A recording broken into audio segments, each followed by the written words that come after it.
Pred 10 leti je bil ustanovljen odbor In planinec, namenjen invalidom in osebam s posebnimi potrebami, ki deluje pri Planinski zvezi Slovenije.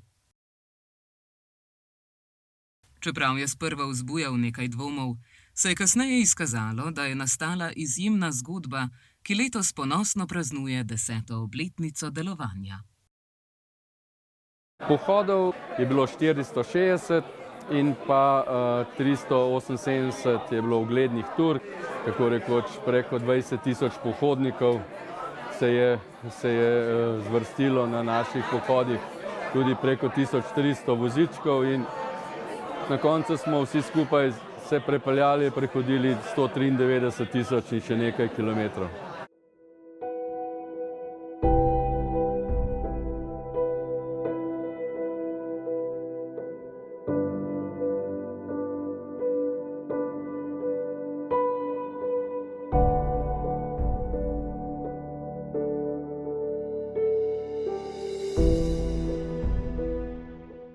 Med člani In planinca so tudi gluhi in naglušni, med njimi tudi Aleš Peperko.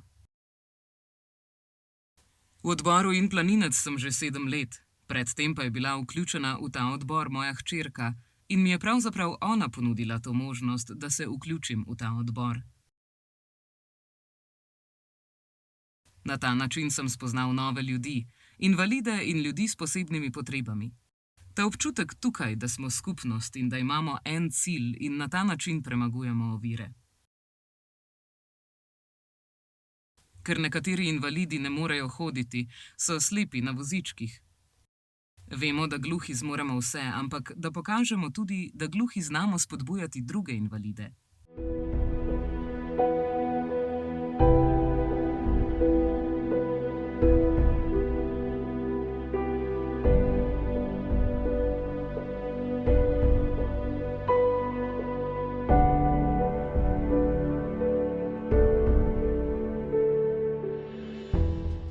V teh prvih 10 letih In planinca se je zgodilo kar nekaj akcij.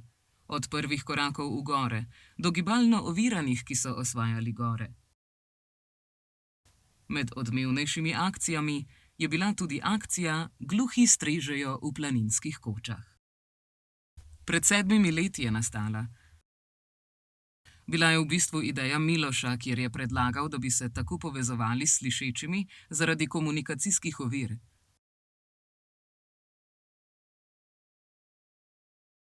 In tako so slišeči spoznavali gluhe, da se ni treba bati, če vidijo gluhega, da se ni potrebno bati.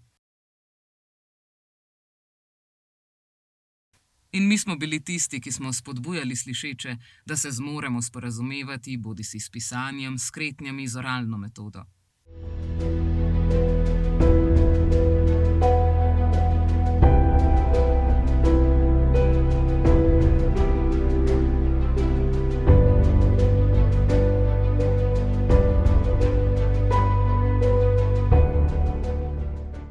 Ko smo začeli, je bilo res uspešno, je bilo tudi ogromno prostovoljcev. Prostovoljsko delo, strežba pijače ali hrane, je bilo zelo naporno, vendar takrat zelo uspešno in na ta način smo dali vedeti planincem slišečim, da se da vzpostaviti komunikacijo.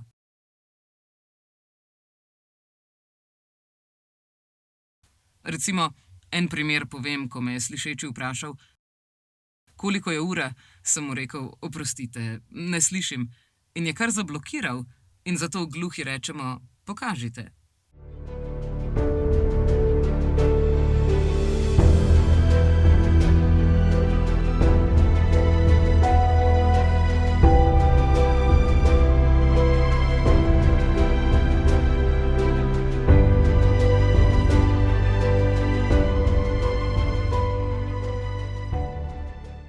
Odbor In planinec deluje izključno s pomočjo prostovoljcev.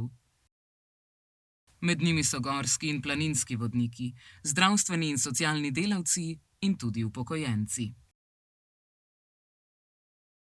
Odbor In planinec bazira na prostovoljstvu. Prostovoljcev je preko 10.000 v vseh teh letih, istočasno smo pa tudi imamo povprečje na vsako leto med 15 in 17 tisoč ur, tako da tudi tega imamo zelo veliko. Prvo sem šel na izobraževanje, potem sem zasledil razpis, da grejo gluhi na Triglav in sem se enostavno prijavil. In ta vzpon 2 dni potekal, bilo je zelo lepo, pa po eni strani naporen, to se gre počasi. Se oni zmenijo z njihovim kretnam, pa mahanam z rokam, ki se dogovarjajo.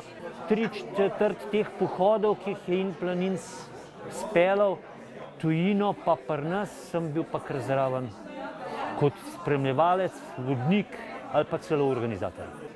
Ker je vsak dan je nova zgodba, vsak dan je novo doživetje.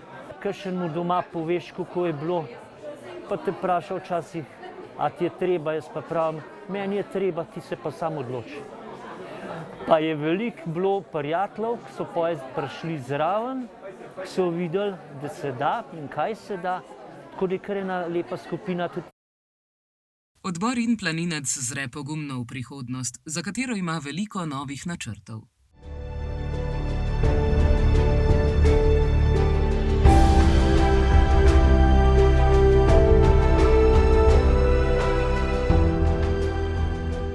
V naslednjem letu računamo, da bomo šli v začetku maja na Camino portugalski, v jeseni bomo šli po Dinari, enih 6-7 dni na Hrvaškem, vmes pa enih 60-70 pohodov po nizkogorju in visokogorju doma in v tujini.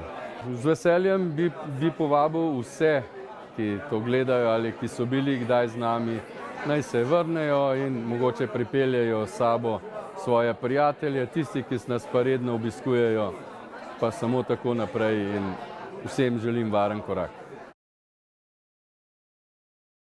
Na prireditvi ob 10. obletnici In Planinca so podelili tudi jubilejne nagrade. Priznanje Planika so prejele partnerske organizacije, ki že vrsto let soustvarjajo in podpirajo delo In Planinca. Najvišje priznanje je prejela Marjeta Čič, namestnica vodja odbora, za izjemen doprinos in predanost. O dosežkih In Planincev je dejala: Pohodi dokazujejo, da invalidnost ne pomeni pasivnosti. Slepi lahko vodijo gluhe, gluhi pomagajo slepim, gibalno ovirani na vozičkih dajejo moč drugim, vsi pa se učimo sodelovanja, potrpežljivosti in povezanosti.